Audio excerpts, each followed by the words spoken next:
Do let me know where you're watching from. I am live from Germany. I'm outside in this beautiful garden.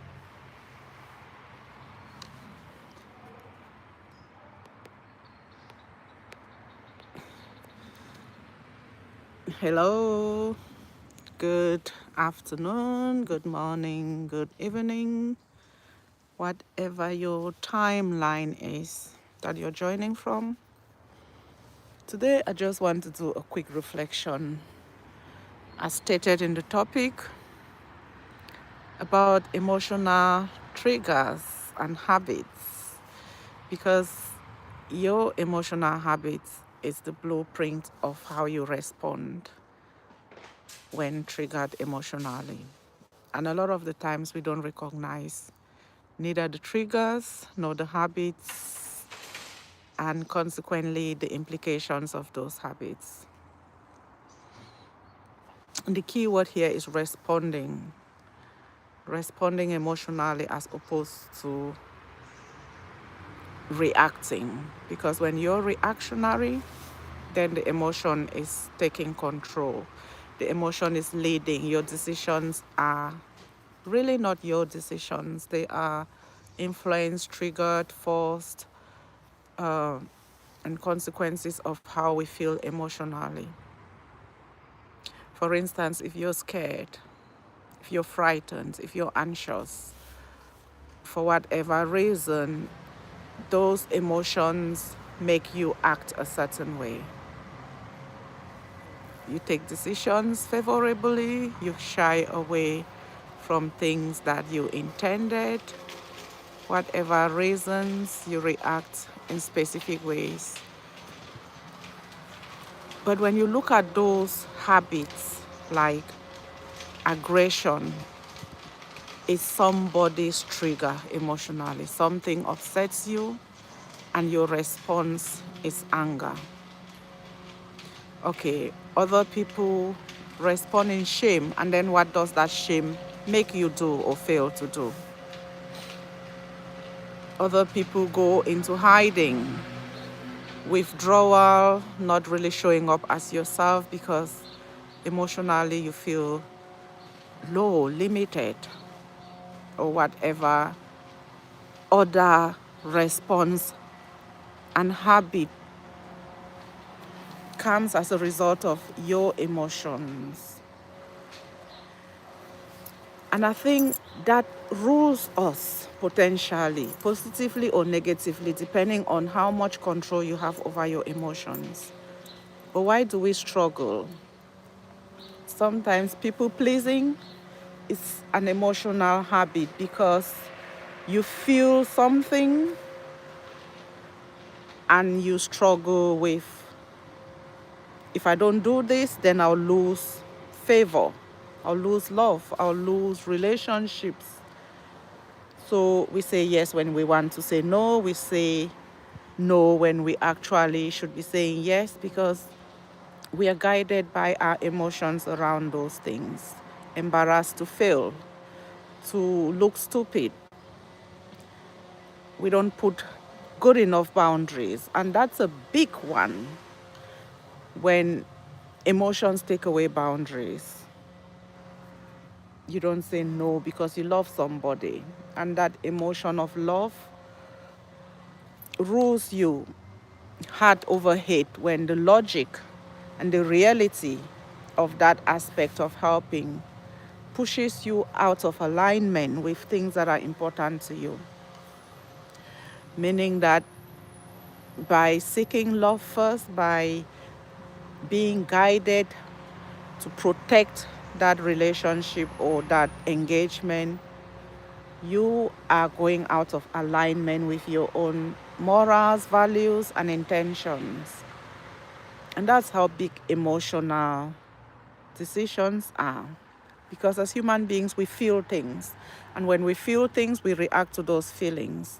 And when we react to those feelings, our lives are then ruled by emotions and feelings as opposed to intentions and visions and service and what we really hope to become or do in our own lives. So, this short reflection is not to tell us to stop being human, to stop feeling, but to pause when that emotion shows up and actually face it, to be like, why are you showing up in my life now?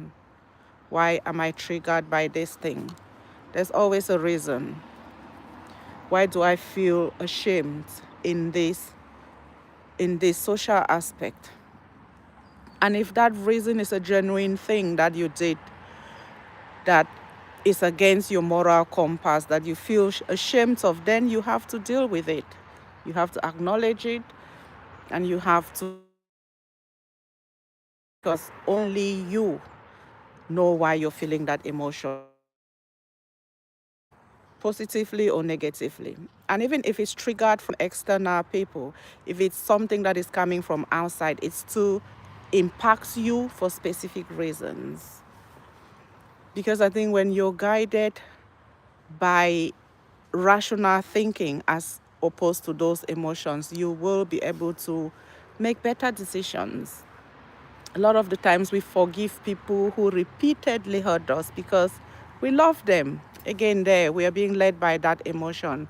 But if they walk all over your values, if those are toxic relationships, and you keep being guided by love, by the feeling of you being around that person, rather than the actual treatment that you're getting, it becomes really difficult to manage those things. But if you try and be rational, face, pause, listen, explore, reflect, create that awareness around those emotions, you will still struggle.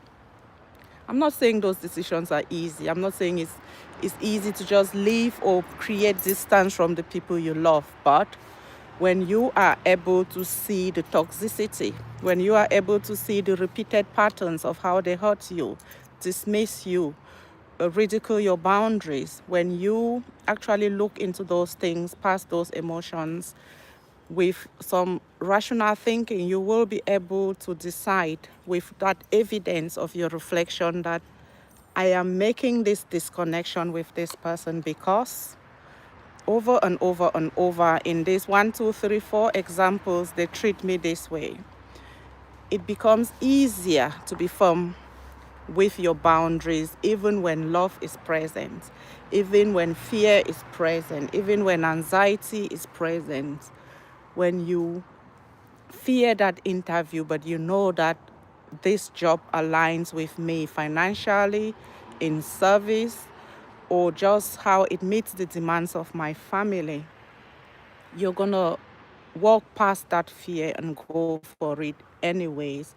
But when you haven't fully explored its purpose and how it's gonna fulfill your life, fear wins because it's scary. And we let go of things that scare us. But if not achieving other things scares you more than that fear of that interview, you navigate the fear. That's the difference between those who feel the fear and go for it and those who feel the fear and hide from it. Because facing it means looking into yourself. Like, am I genuinely limited? Is that why I'm scared to go for this position? Then you can do something to educate yourself to get more skills about that thing. And today, this reflection is just to remind us that we are humans and we have emotions, which is beautiful. They show up at different stages of our lives, positively or negatively.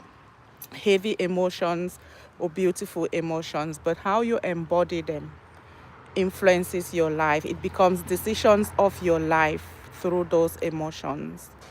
And you can either keep letting those emotions push you in specific areas of your life, junctions, okay, choices, or you can start to take back control, navigating those emotions and making decisions that are actually intentional and in alignment